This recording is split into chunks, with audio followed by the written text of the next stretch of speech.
again. Hopefully this will just be a 15 parts reading. I know it's lengthy and most people never want to listen to me or hear me, but I'm going to do it anyways. First and foremost for myself, my own personal learning, and hopefully a few of you do join me. Why UFOs? Operation Trojan Horse by John A. Keel. And there is no plot to cover up the truth, but a sensible decision made by men whose minds have been boggled by just a glimpse of the overwhelming reality they encountered in their search for evidence to prove or disprove the existence of UFOs.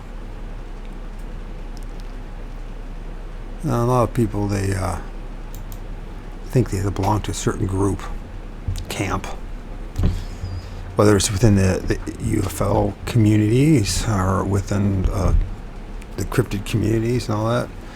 But from my research, they all are intertwined, woven together somehow, some way.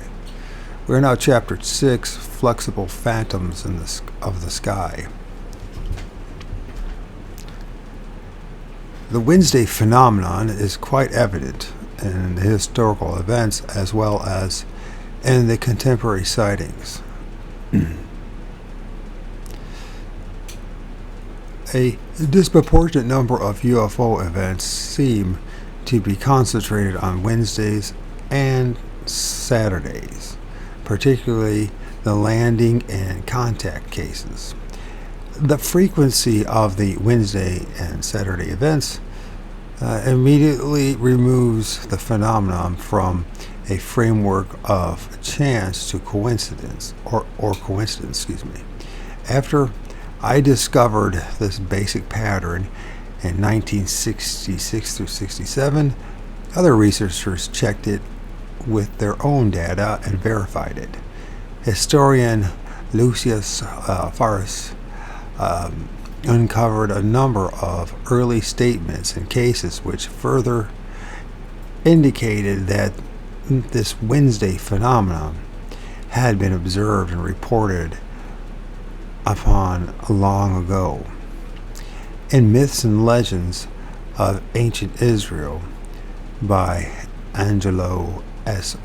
Rappaport, the following statement appears.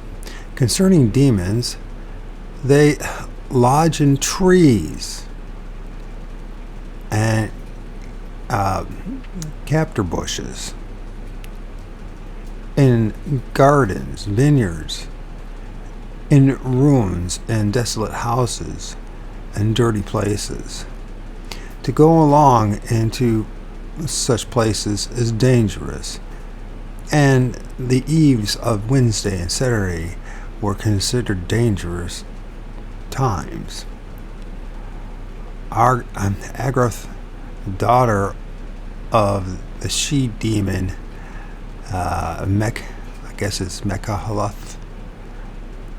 Mechaleth, commands hosts of evil spirits and demons and rides in a big chariot. Her power is paramount on Wednesdays and Saturdays, for on these days Agrath, the daughter of Mechaleth, roves about in the air accompanied by 18 myriads of evil spirits. Interesting. A couple things. Trees, should I keep on bringing up? Filming stuff in the trees. Spirits. And Wednesdays, Saturdays. And what goes on, especially 50 years ago, and still goes on today in large parts of the United States of America and other places similar to it. Well, they have their Wednesday Bible studies and stuff like that. And then, of course, then it's supposed to be the Sabbath on Saturdays. All right? Where people go to the synagogue and other things like that. Plus, people are out and about in the town. Is there a coincidence with that? Possible. One thing is interesting is this.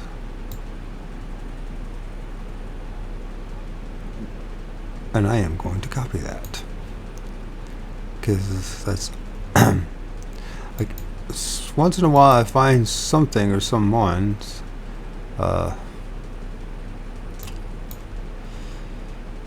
researchers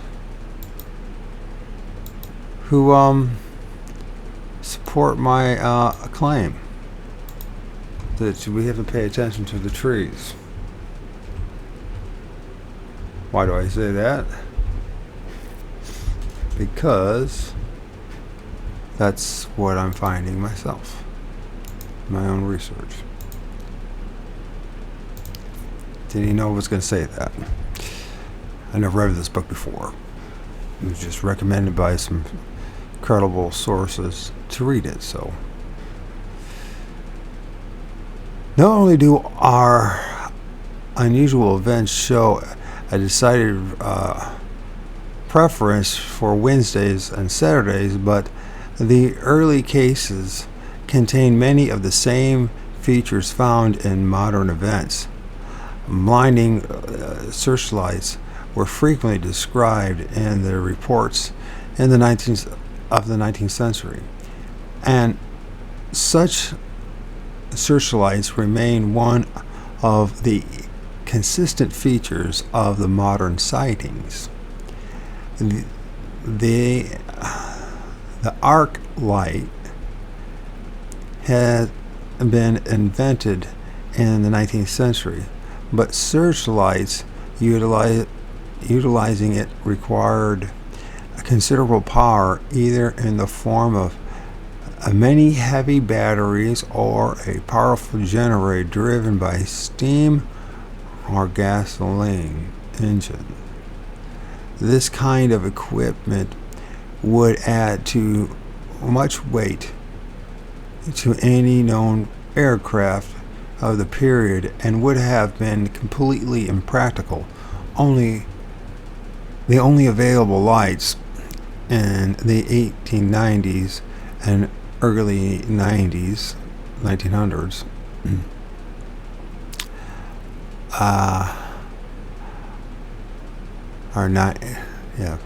were dim incandescent lights, and they would not have produced the blinding glare so often described in these reports. The few automobiles of that time used kerosene or gasoline lanterns as headlights. It was not until the middle 1960s that airliners and military planes began regularly to employ powerful strobe lights and new, more brilliant landing lights. The landing lights are, of course, used only during takeoffs and descents. The strobe lights are now often mounted on the tops and bottoms of fuselages and flash off and on with a brilliant white glare. They are easily recognizable and seldom mistaken for the prismatic UFO lights. There has also been some recent experimentations with searchlights mounted on helicopters. Let's compare the searchlight story of 1875 with a more recent one. Harold I. Velt's The Secret Book of the Ancient Americas quotes from a contemporary account by J.J. Cornish. An account of working at daily labor. This baptism was performed on a Wednesday. Late in the evening on December 29th, 1875, an intensely dark night, after our prayer meeting, Mrs. John Taylor and Mrs. Sarah Lively were baptized by me in the River Thames in London, Ontario, Canada. When Suddenly there came a very beautiful light from heaven, which rested on all, both members and non-members, brighter than the sun at noon. It came down with a sound like a mighty rushing wind.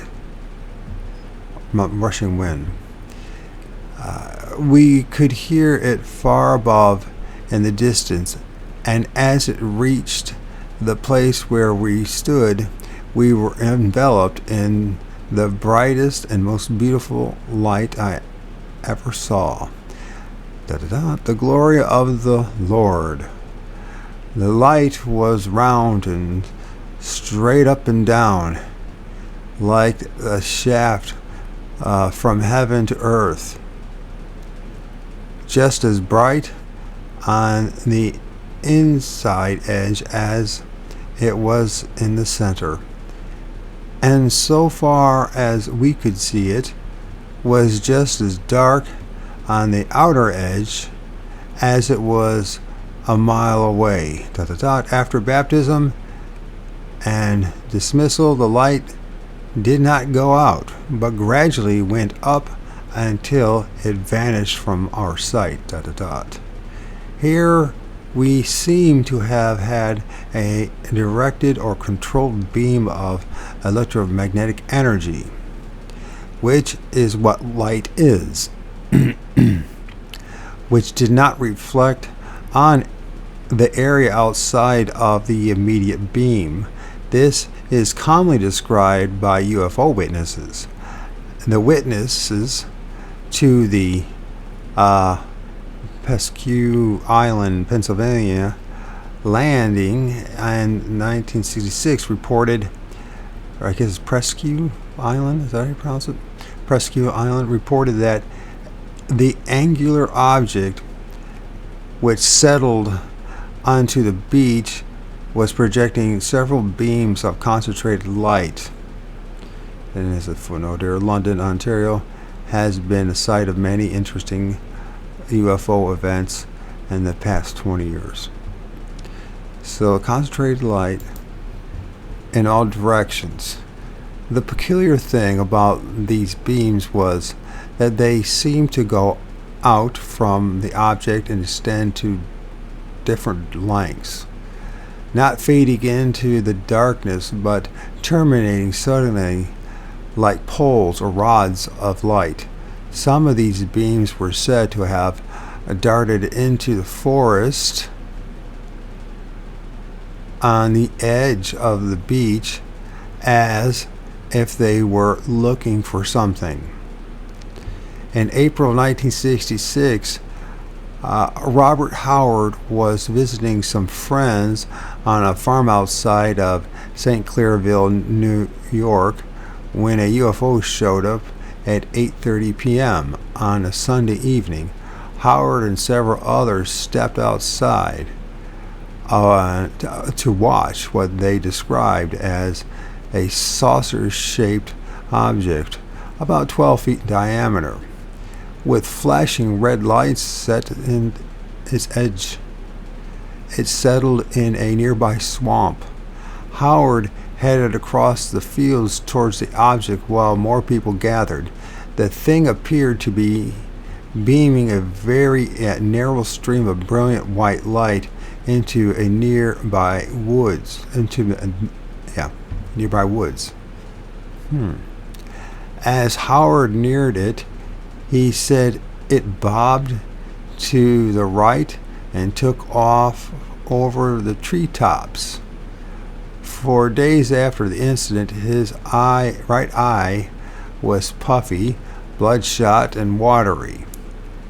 Cherry Creek, New York, only a few miles from St. Clairville, was the site of an alleged landing on Thursday, August 19th, 1965. I guess it's Presque Island in Erie, Pennsylvania, is just south of this area.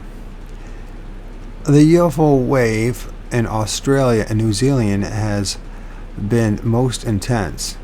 And another interesting, quote, light beam, end quote, story was investigated there by researcher Dr. Paul Zak, a psychiatrist.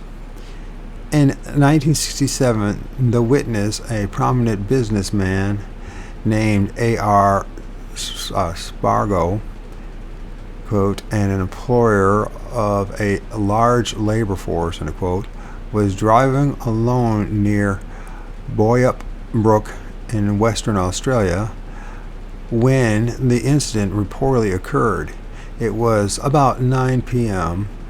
on the night of Monday, October 30th, 1967. Suddenly, his car stopped and his lights and radio went dead. A brilliant beam of light seemed to be focused upon him. It came from, quote, a mushroom-shaped craft, 30 feet or more in diameter, hovering above the treetops at an estimated 100 feet above ground, end quote. The object itself was glowing with an iridescent bluish light. The beam seemed to be coming from the underside of an angle of 40 degrees. Quote, it seemed to be surrounded by the beam, end quote. Spargo said, quote, it was 2 or 3 feet in diameter and brilliant on the outside. Yet I could see up it, and there was no glare or anything inside the tube. ... I had the most extraordinary feeling that I was being observed through the tube. I couldn't see anyone. ... I think that's a dot. Oh, dash. I could just make out the shape of the glowing craft. I felt compelled to look up the tube, but didn't feel any fear. I don't remember thinking of anything in particular. After about 5 minutes, it was switched off, just like someone switching off an ordinary electric light. The color of the craft seemed too darkened. Then it accelerated very swiftly and disappeared towards the west at terrific speed, end quote. The next thing he knew, he was speeding along the road. He had absolutely no recollection of starting up the car and driving off again. Later, he discovered that his watch, an expensive Omega chronometer. Is that how you pronounce it? Chronometer was accountably 5 minutes slow. He decided to report the incident to the authorities and voluntarily submit to a psychiatric testing. His story was published in the West Australian, November 1st, 1967, but his name was not used. Unearthly beams of light, sudden automobile failures, disturbing lapses in time and memory, all of these are commonplace, minor elements in our UFO mystery. But let's go back to the puzzling historical sightings so we may gain a better view of the overall picture.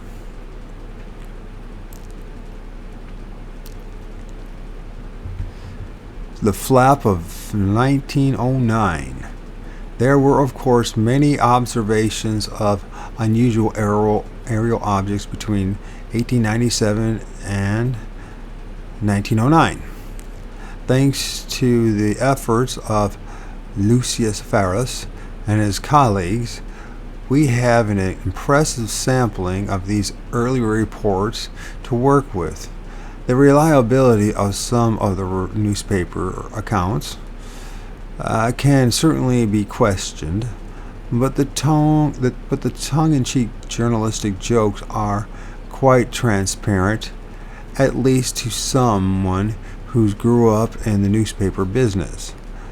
A minor airship flap broke out in California in 1905 on Wednesday, August the 2nd of 1905. J.A. Jackson, a well-known resident of Silshe, I guess that's how you pronounce it, resident of Silshe, was out at 1:30 in the morning when a bright light appeared in the sky and headed for him.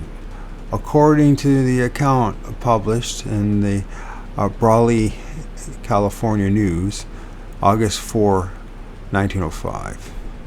He watched it closely until behind the light there appeared the form of an airship, apparently about 70 feet in length, with a searchlight in front and several other lights abroad.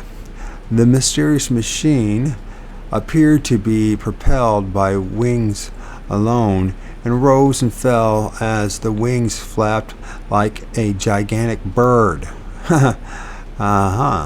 Apparently, there was no balloon attached, as is usual case with airships. That kind of reminds me of Thunderbirds. Mr. Jackson, being close to the home of W.E. Wilsey, woke him up in time to see the lights of the machine before it disappeared. The same night, H.E. Allett, postmaster at Imperial, was awakened from sleep by a bright light shining in his room. There was no moon. The light was thought to be a fire, and Mr. Allett rose to investigate, but no fire was found. Looking at his watch, the time was discovered to be at 1:30 o'clock. It was believed that the brilliant light was caused by the searchlight from this mysterious airship. Other witnesses in the same area reported seeing strange lights and manufacturing over some nearby mountains. One group said they had seen, quote, a titanic white bird, end quote, at a distance of about 5 miles. Quote, as it was clearly impossible even in the desert air to see a bird at that distance. They too have been pondering the case and come to the conclusion that what they saw was the airship making its way over the desert, end quote, the newspaper remarked. Winged objects, things with tail fins and propellers, had been reported during the 1896 through 97 wave too. The flapping wings, quotes, is a rather unique feature, however, and perhaps the bobbing, falling leaf motion created some kind of illusion. There is no way of reaching a final assessment on most of these early cases. Based upon my study of modern sightings versus published reports, it is very possible that many people on the West Coast were seeing UFOs throughout the early 1900s. But that very few of these even made their way into print. The spotty clippings that have been uncovered to date do suggest a continuing flap of unsuspected proportions. The year 1908 brought a minor flap in Tacoma, Washington, the same area of the Puget Sound, which would play an important part in the Maury Island hoax. A sighting which preceded Kenneth Arnold's by 3 days. 39 years later, on Saturday, February 1st, 1908. And again, on the next night between the hours of 7 and 9.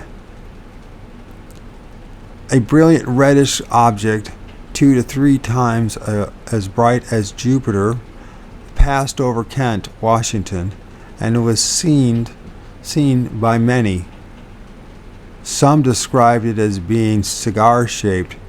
A story in the Tacoma, Washington Daily Ledger, February 4th, 1908, added, quote, during the same week, on clear nights, colored lights were displayed at high altitudes, and on one occasion, a rocket was discharged high in the air.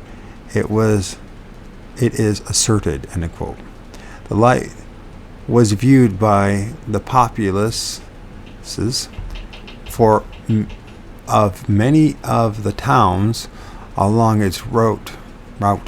Some newspapers suggested that it was a Japanese spy craft of some sort.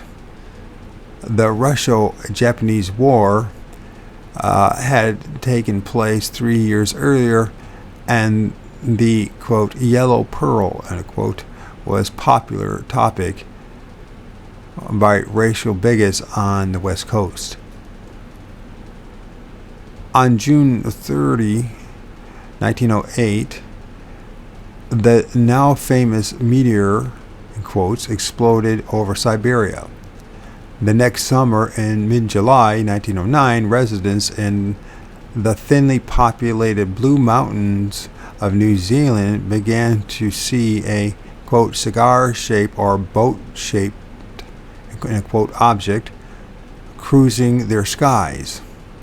One account of the Otago, New Zealand, a Daily Times described it this way, quote, it did not appear to be very long, but was very broad, ... It flew over and past the school grounds and turned around and went back the way it came. It was flying along very easily and had no trouble turning. End of quotes. Unusual flying lights were reportedly observed in the same areas at night. On Friday, August the 6th, 1909, quote, 10 hitherto skeptical workmen saw a cigar-shaped balloon with a carriage suspended below.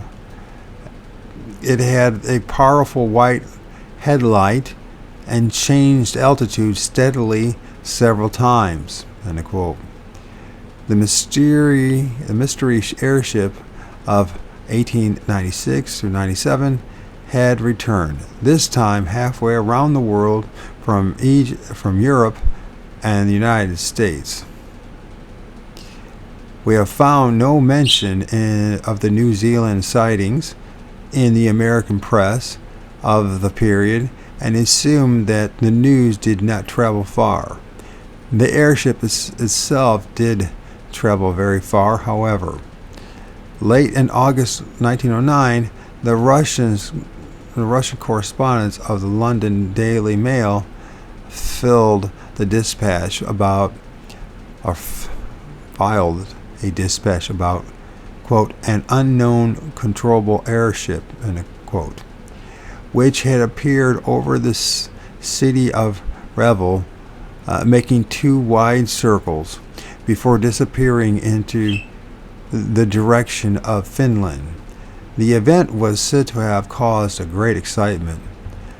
A month later, a machine, quote, of great size, elliptical shaped, and equipped with wings of some kind, end quote, passed over the castle forest near Gothenburg, Sweden, at an altitude of 300 feet. The time of this sighting was 6 p.m. That morning, another object, or possibly the same one, flew over the Swedish city of Östhammar at an altitude of 300 feet, coming from the northeast and disappearing into a westerly direction. The date was Friday, September 24th, 1909. Gothenburg was revisited at 8:30 p.m. Thursday, December 2nd, 1909, when an illuminated balloon appeared high in the sky and moved swiftly towards the sea. The Stockholm newspaper, Dagens, I don't know if it's Nyheter, noted, quote, suddenly a rocket of some kind was thrown from the gondola into the garden named Redberg's Park. This took place a few minutes before the balloon went out of sight. The event of 1909, 1913, and 1934. Let me try this again. The events of 1909, 1913, and 1934 are crucial to our overall understanding of the phenomenon. They provide vital links in the long and tangled chain which we are trying to unravel. These early reports are especially meaningful because they were written as human interest items and routine news stories long before the appearance of the UFO controversy, or before any government had issued a denial. The people of Sweden were completely unaware of the sightings in New Zealand, and Americans had not heard of either group of events. Skeptical explanations of mass hysteria simply cannot be applied to these early reports. Some mechanical-like object or a group of objects was circulating the globe at the time when the number of known existing dirigibles could be counted on one hand, and only a few crude airships, homemade and of very limited range and capabilities, could be found. In fact, the development of the airplane was very slow until World War I came along and it became necessary to make improvements in the design quickly. I'm going to sneeze. The first European airplane flight, Santos Dumont, took place in 1906 in Paris. Except for one or two experimental models, all the planes of 1909 were fashioned like the Wright brothers model, with the pilot sitting on the front edge of the lower wing, his feet dangling in space, and a modified automobile engine coughing and sputtering behind him. It was almost a tradition for these machines to crash after flying a few miles at low altitude. Lieutenant Thomas E. Selfridge earned the unhappy distinction of being the first man to die in an airplane crash in 1908 when he was a passenger on a plane piloted by Orville Wright, which went out of control and plummeted to the ground from an altitude of 75 feet. Wright was badly injured too. In 1910, there were 36 licensed pilots, and they outnumbered the available planes. So all of the known pilots, planes, and dirigibles of 1909 were accounted for, and they were not buzzing New Zealand and Sweden. Someone else was. This someone else next visited the New England States in December of 1909. And I'm going to take a little pause here. Okay, a new secret inventor. The story of the Massachusetts flap of 1909 is another jigsaw puzzle, which we have pieced together from dozens of newspaper clippings. The sightings of that December were widely published all over the United States. Thousands of witnesses were involved, and the objects described possessed all of the UFO characteristics of the 1896 to 97 flap. But there is a rather odd fly in this ointment. A self-proclaimed inventor from Worcester, Massachusetts. He became the focus of many of the newspaper stories, and he seems to have been surrounded by considerable mystery. The early newspaper accounts suggest that unidentified flying machines might have been sighted with some regularity before journalists really paid any heed to them. First, we have an interesting coincidence. One of the first published sightings, perhaps the very first of the flaps, appeared in New York on Long Island and not Long Island newspapers on the same day that our mystery inventor held a press conference in Worcester and revealed his marvelous discovery to the world. A Long Island lifeguard, William Leach, was among those who claimed that they heard an airplane engine passing directly overhead in the darkness while on patrol off Long Island. They could not see the object, but seemed certain that the sound had come from the sky, not from the water or the island. This report wouldn't mean much ordinarily, but even while Mr. Leach was talking to New York reporters about the incident, our mystery man was shooting off his mouth in Worcester for the first time. His name was Wallace E.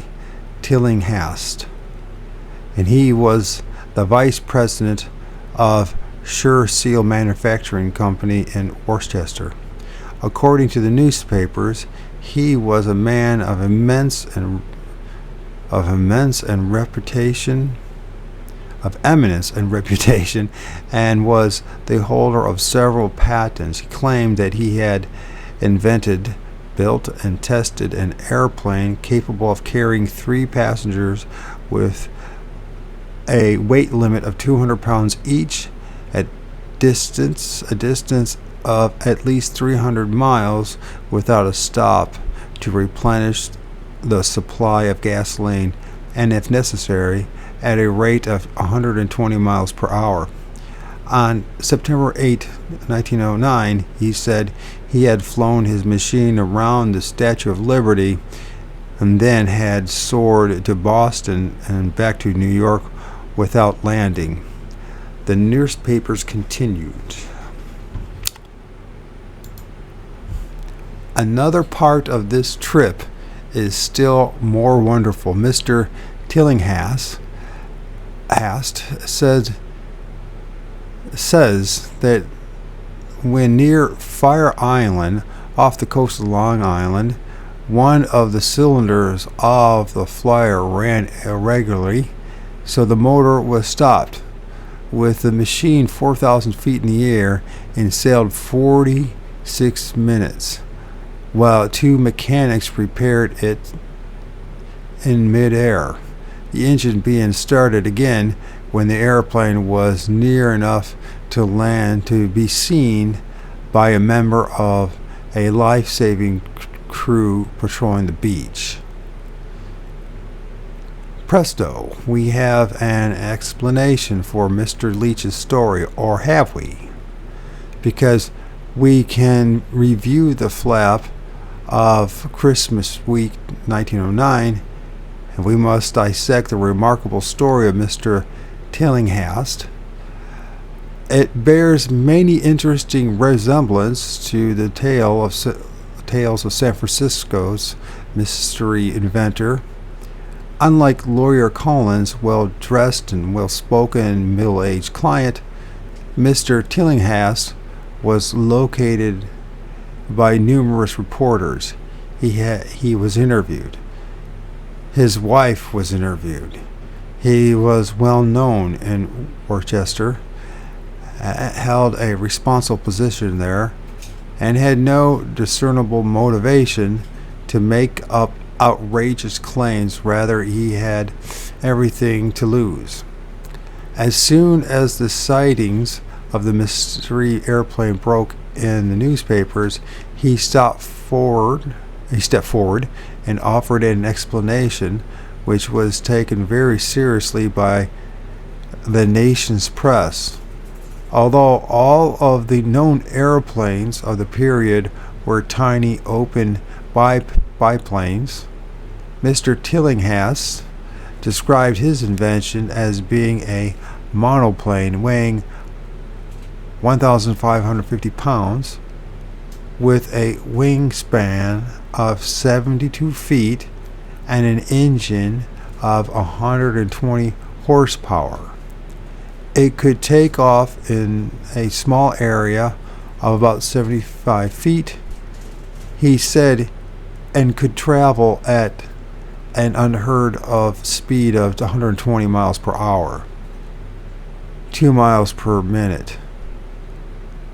Sage scientists were mumbling behind their PhDs that no man could ever travel faster than 60 miles per hour without suffering tremendous pressures and getting his brain scrambled. Racing car driver Barney Oldfield was taking the chance. However, the fighter planes of World War I eventually managed to hit speeds of 125 to 150 miles per hour. As for the 72-foot wingspan, American bombers of the 1950s, such as the Douglas B-66, had span ranges of from 75 feet to 185 feet. The B-52. Most modern fighters have a span of 30 to 50 feet. The Douglas DC-9 transport plane, 2 engines, has a wingspan of 87 feet and 6 inches. In short, Mr. Tillinghast's machine was larger than anything that could have been successfully flown in 1909. It would have probably required much more than 120 horsepower to lift it, and a craft of this size could hardly have taken off in the space of 25 yards. Nor is it likely that any plane, then or now, could have glided for 46 minutes at the low altitude of 4,000 feet while mechanics tinkered with the recalcitrant engine. These facts brand Mr. Tillinghast a liar from the outset. But why? More important, why did he choose to issue this lie at the very moment when a massive UFO flap was about to inundate the New England states? He declared that he had made over 100 successful trips, of which 18 had been in his perfected machine. His latest airplane is so perfect and adjusted so correctly that upon being taken from the shop, it immediately made uninterrupted trips covering 56 miles. Portland, Oregon Journal, December 23, 1909. The same day that William Leach told his story to the New York press, Mr. Tillinghast made his revelations to reporters in Massachusetts. A man near Little Rock, Arkansas, many hundreds of miles to the southwest of New England, reported seeing an unusual light in the sky. According to the Arkansas Gazette, December 15, 1909, A.W. Norris of Mablevale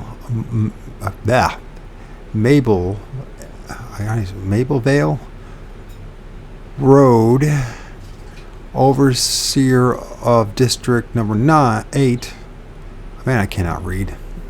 Okay, A.W. Norris of Mablevale Road, overseer of District Number 8, is of the opinion that the airship passed over his residence at about 10 o'clock Monday night, December 12th. Mr. Norris states that he was standing in his doorway when a strange light appeared, apparently about 300 feet above him, traveling south at a rapid rate of speed and disappearing a moment or two later in the darkness. He said that the light had the appearance of a searchlight similar to those used on automobiles. It rose and fell like a bird in flight. The night was cloudy, which precludes the possibility of the light having been a star or any atmospheric phenomena. Our strange aerial lights were apparently back in Arkansas, keeping their usual 10 p.m. timetable. We can't blame this one on Mr. Tillinghast. Things were relatively quiet for the next few days after his initial press conference. Mr. Tillinghast withdrew and refused to issue further statements. He was supposedly laboring in his secret laboratory, preparing for enormous wave of sightings, which occurred that Christmas week, beginning on Monday, December the 20th. Shortly after midnight, on the morning of December 20, those residents of Little Rock, Arkansas, who were still awake, were amazed to see a very powerful beam of light. Probing across the southern skies, the Arkansas Gazette, December 20th, 1909, said it was, quote, a cylinder shaft of light which, arising from the southeast horizon, stretched athwart the firmament far to the east. End quote. The editor consulted astronomers and could find no explanation for the phenomena. At 1 a.m. that morning, people around the harbor of Boston, Massachusetts, saw, quote, a bright light passing over, end quote. And, quote, Immigration Inspector Ho came to the conclusion that it was an airship of some kind, end quote. New York Tribune, December 21, 1909. The next night, Tuesday, December 21st, the real flap began at 1:15 a.m. That morning, residents of Pawtucket, Rhode Island, saw two red lights proceeding southward. All were able to make out the outline of a flying machine against the background of the stars. End quote. New York Tribune, December 22nd, 1909.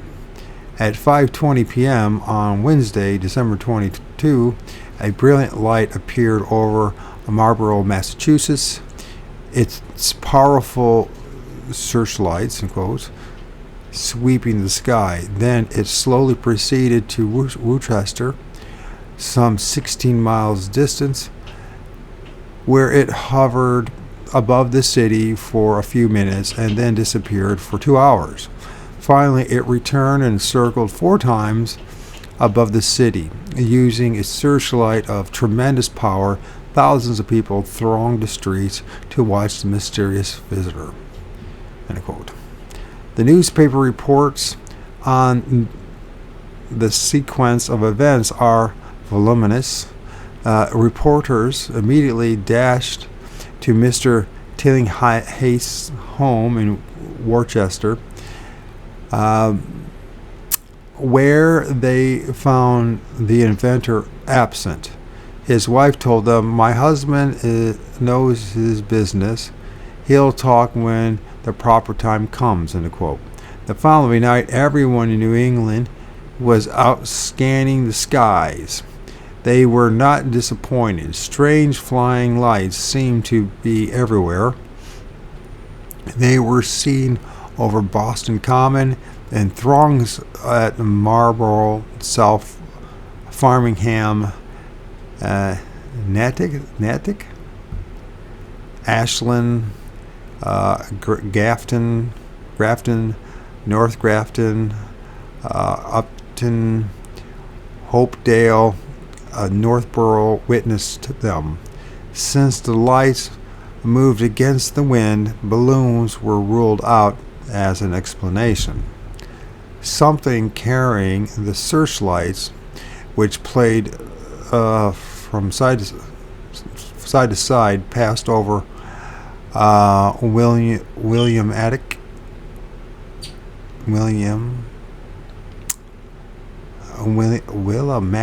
that's what it is, Williamatic, Connecticut.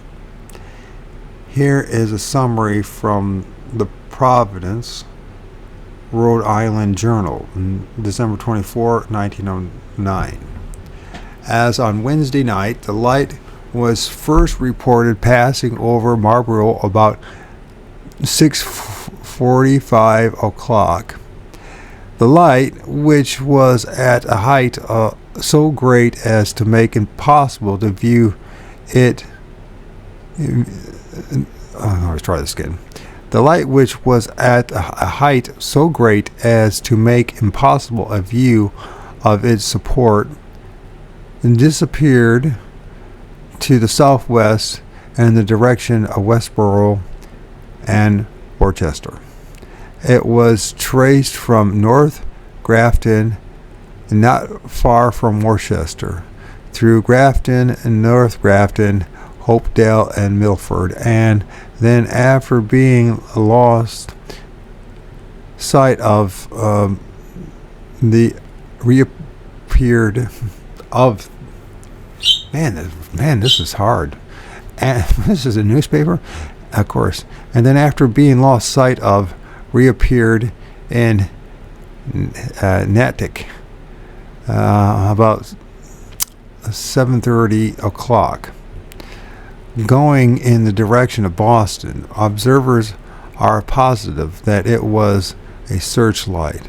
At 7:45, it was seen from Boston Common by the testimony of several persons, among them men who were at a prominent clubhouse on Beacon Hill. At Northborough and Ashland, early in the evening, the population turned out en masse to watch the light pass overhead. Observers at several points report that while the light was generally steady, occasionally it flashed, and once or twice it disappeared entirely. At night, Mr. Tillinghaste was not aloft. Reporters found him and extracted this statement from him: "I was out of Worcester last night, where I was is my own business. It may be that I flew over that city, but that is my own business too. When I said recently that I had flown from Boston to New York and returned, I said nothing but what was true. I have an airship which will carry 3 or 4 persons and will make the speed I claim for it. That is about 120 miles an hour. When I get ready, I shall speak fully, and not until then." The mysterious shed. an unnamed staff correspondent for the United. I said say shaft. Unnamed staff shaft. It's not easy to read this stuff. It's not easy for me to read. Period. An unnamed staff correspondent for the United Press was reportedly arrested for trespassing when he tried to get to the bottom of the Worcester mystery. Following up rumors, he visited the estate of John B. Goff, 6 miles outside the city. There he discovered a shed more than 100 feet long, concealed in dense woods. The widely published UPI dispatch revealed the following. 14 men in the employ of the Morgan Telephone Company of this city were at work there on some secret occupation. Paul B. Morgan, head of the telephone company, is a close friend of Wallace E. Tillinghast. He is supposed to be the inventor of the mysterious flying machine. Morgan has been interested in aviation for several years, and 2 years ago he spent $15,000 trying to perfect a machine invented by a Swedish aviator. The Swedish invention, however, proved unsatisfactory and was abandoned. John Dean Goff, on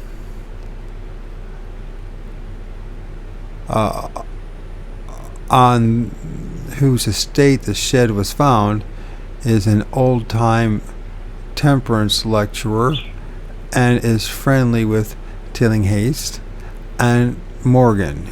His place is near West Boylston. The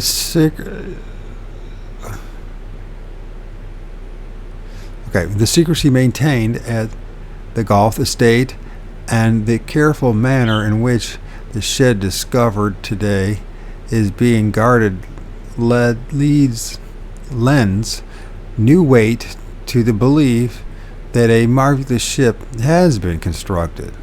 The correspondent was taken before the justice summarily today, and the swift manner in which he was prosecuted for trespassing is believed to have been employed as a warning to others who might attempt to invade this secrecy of the airship plant. There were many more sightings of brilliant lights apparently under the intelligent control over Rhode Island and Connecticut, Massachusetts on December 24th, and the searchlights was frequently described by many witnesses. Reporters from New York and Boston converged on Worcester and tried to interview Mr. Tillinghast, but he fell silent again. All they could learn was that Mr. Tillinghast is a businessman of good standing in Worcester. He is an experienced mechanic and has invented several devices which are the foundation of the company which he is vice president. He has made a specialty of airships for 11 years, he says. The Providence, Rhode Island Journal remarked, Tillinghast is absolutely incommunicado.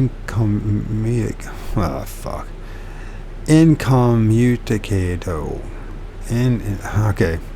Everyone knows what that word is, and I can't say it. I'm going to learn. I'm going to be able.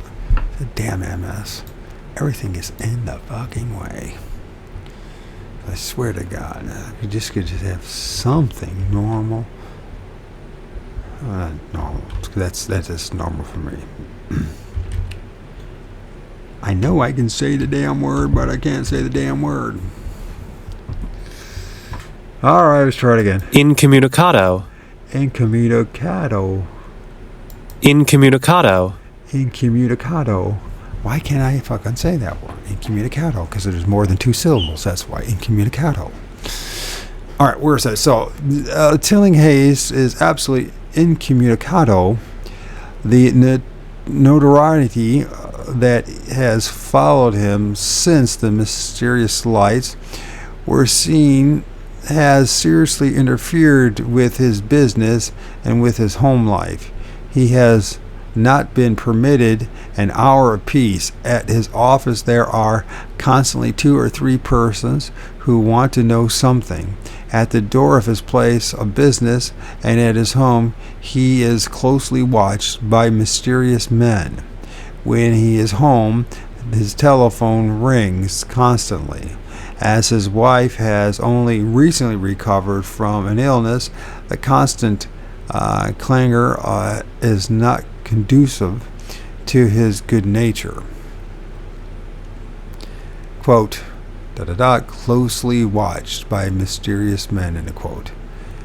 A member of the Aero Club in New England, J. Walter Flagg, managed to obtain an audience with the elusive inventor, and he later told reporters that Mr. Tillinghast had not only repeated his claims of the September flight to Boston and back to New York, but that, quote, he had done far more wonderful things, end quote. These, quote, far more wonderful things, end quote, were not defined. The good citizens of Worcester were understandably upset by all the furor, and the committee from the local board of trade was organized to confront Tillinghast and demand proof of his claims. He responded through a spokesman, one William Hunt. On December 30th, Hunt told reporters in Boston that the marvelous Tillinghast machine would be publicly displayed at the Boston Aero Show planned for this week, February 16th through 23rd in 1910. Sightings in New England states ceased. The 10-day wonder became a memory so far as we have been able to learn. No Tillinghast machine was displayed at the Aero Show. He slipped back into oblivion, and the contents of the 100-foot shed of the Goff estate were never revealed. On the basis of what we know, we can draw some parallels between the 1896 flap in San Francisco and the 1909 events in New England. Just before the San Francisco wave, an impressive mystery man visited Lawyer Collins, a prominent attorney, and made a seemingly irrational claim. He had invented a wonderful new airship and wanted Collins to handle the patent problems. When the UFO flap broke in the area a few days later, Collins, in good faith, told the press that there was no mystery. His client had perfected an airship and was probably testing it in the San Francisco area. The wave came and went, and the inventor disappeared. No patents were ever filed. The great new invention was lost to humanity, and the tinkerers like the Wright brothers and Count Zeppelin were obliged to perfect crude machines which were in no way as remarkable as the objects seen in California. In the summer of 1909, a new airship flap began in New Zealand and North Europe, and an even bigger wave was planned for New England that December. The planners had enjoyed considerable success with their California mystery inventor ploy, and therefore decided to use the same gimmick again on a somewhat more sophisticated level. Here is my theory. Sometime in the fall of 1909, Mr. Wallace E. Tillinghast, one of the most prominent and reputable members of his community with a track record as an inventor, was approached by a man or a group of men who offered to take him for a ride in a marvelous new secret aircraft. Mr. Tillinghast was a man of science and was far too curious to reject such an opportunity. He went to an isolated field and climbed aboard the machine he found there. His host kept their promise and flew him around the countryside, perhaps even to Boston and back. And when they landed again, the pilots of the machine offered a proposition to Mr. Tillinghast.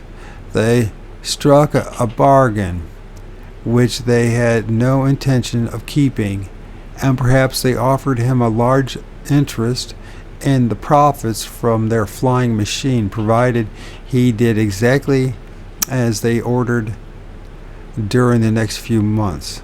They explained that they needed a responsible, respectable man to front for them while they ironed the bugs out of their invention.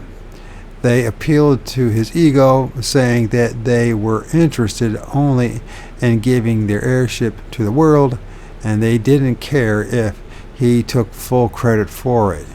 After the machine was fully tested, they promised they would turn it over to him, and he could make all the arrangements for manufacturing more of them. He could also claim full credit for the inventing it. They, the real inventors, would happily remain behind the scenes. Mr. Tillinghast accepted the proposition. Visions of glory danced in his brain. The machine had been proven to him. He was convinced of the reality of the trip he had taken. When reports of mystery planes started to filter into the press in early December, his mysterious friends called upon him and told him that it was time to disclose the existence of the invention. Tillinghast dutifully appeared before the reporters and revealed that he had already made a number of flights and that the invention would be fully unveiled at an appropriate time in the near future. We can only guess at the contents of the shed on the Goth estate. Perhaps it was completely unrelated to the whole business, or perhaps it housed special communications equipment supplied by the Morgan Telephone Company for the real airship inventors, unquote. Mr. Morgan also had a known interest in aviation. He might have also been approached by them as involved in the same deal as Tillinghast. Whatever the case, thousands of people throughout New England observed UFO-type phenomena that Christmas week, and most believed that they were watching the wonderful invention of a local man. The objects flew orderly patterns over specific geographic points and performed maneuvers, which automatically ruled out convenient natural explanations. Morgan and Tillinghast were never given the promised model to go back up their earlier promised model to back up their early claims. Like so many of the modern UFO contactees, they were used. Something to think about.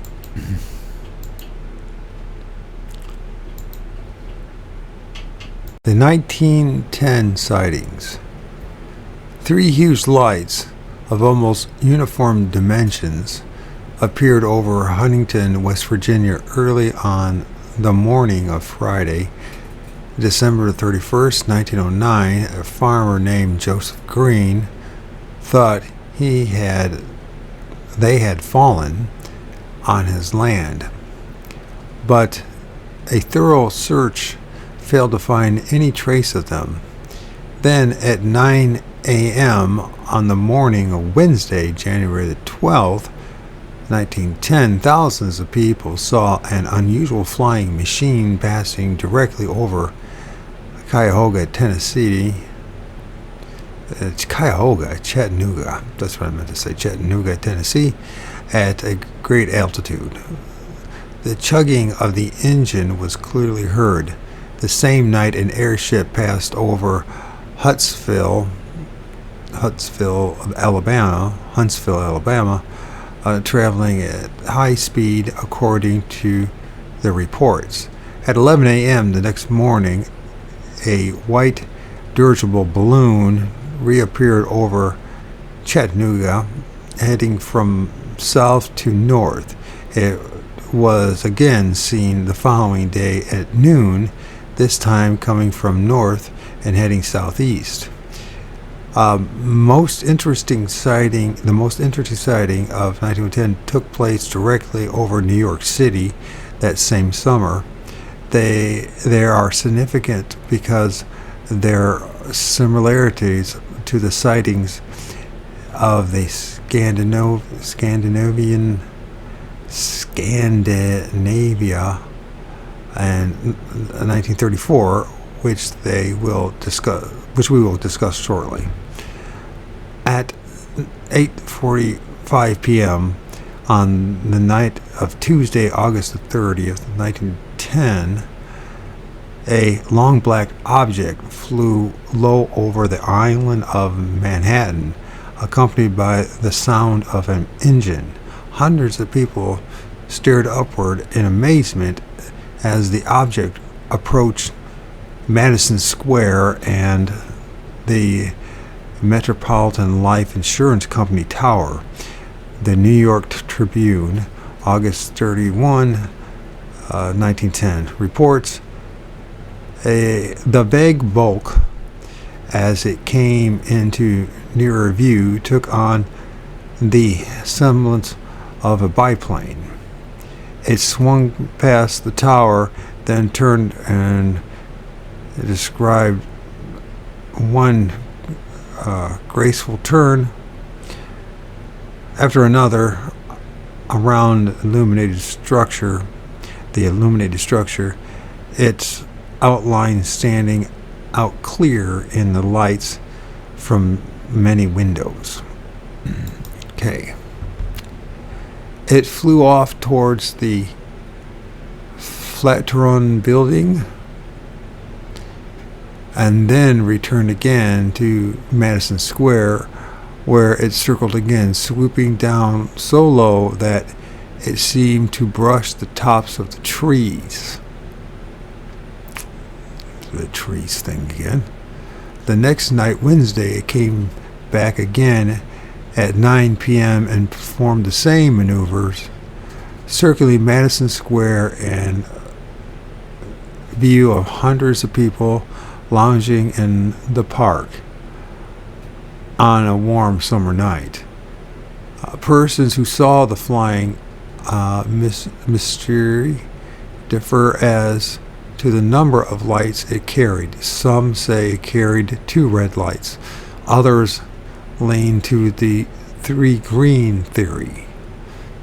The few known pilots in New York area had not been aloft that night. It was unlikely that any pilot of the period would have even considered attempting a night flight to perform hazardous low-level maneuvers directly over the city. In fact, pilots avoid Manhattan even in the daytime. The identity of the mystery flyer of 1910 was never determined. The description of a long black biplane does not fit any of the flimsy craft that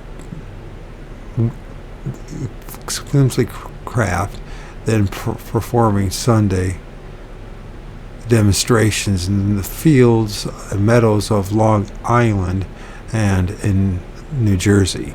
South Africa, 1914. There was a good deal more of into the flaps of 1909 through 1910, but we can't hope to cover everything here. The year 1913 also produced a series of important sightings all over the world, and a European ufologist, Edgar Severs, has done extensive research into the whole scale UFO sightings that took place from Cape Town to Pretoria in 1914. The powerful headlights of the cigar-shaped object is supposed to have sprayed over the plains of South Africa nearly every night that summer. One farmer reported coming upon a landed craft on the field near Greytown, Natal. Two of its occupants, he said, were paling water from a stream. Shivers dug into the old records and found there were no airplanes of any kind in South Africa at that time. Only 3 or 4 flimsy short-range biplanes existed in the entire continent. From New Zealand to Boston, from Arkansas to Sweden, from Russia to South Africa, our mysterious aviator plied the globe. All of this happened long before any known nation had truly conquered the air. 50 years or more before the advent of the high-flying U-2 spy planes and the man-made satellites.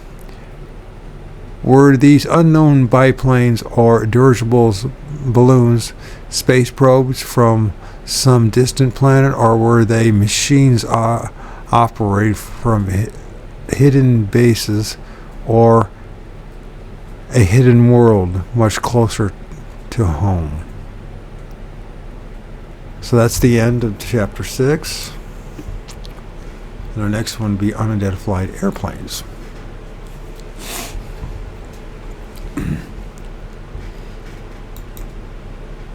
Sorry for all my struggling when it comes to reading.